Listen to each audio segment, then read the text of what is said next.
Day 17. Giants were meant to fall. Then David said to the Philistine, "You come to me with a sword and with a spear and with a javelin, but I come to you in the name of the Lord of hosts, the God of the armies of Israel, whom you have defied." 1 Samuel 17, verse 45. The odds were overwhelming as the terrified men faced off against the Philistine army and its champion, Goliath.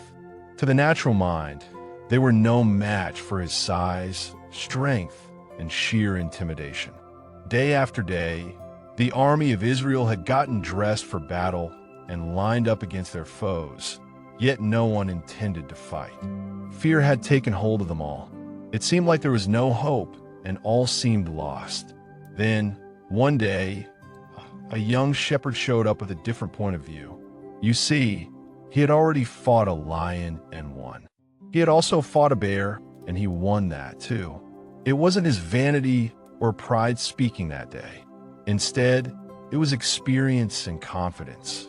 A young David said, "Your servant has struck down both lions and bears, and this uncircumcised Philistine shall be like one of them, for he has defied the armies of the living God.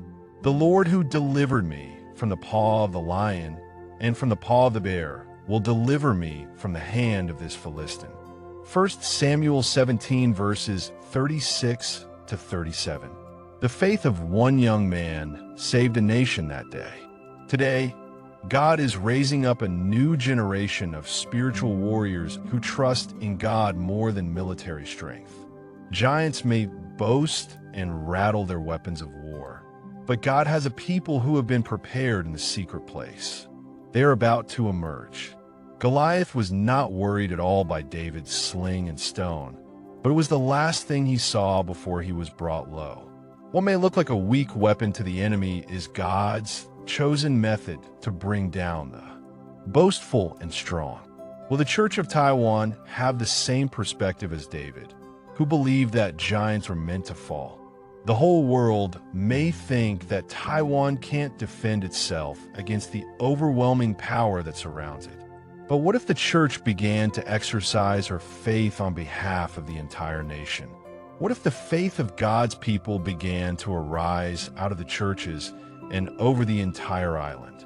What if it's not military strength that will clash against the opposition, but a testimony of spiritual strength that will win the day? These questions likely will be answered in the near future. Ways to pray. Pray for the church to be delivered from fear and intimidation. Pray for faith to rise as the church stands on God's promises and on testimonies of spiritual victory.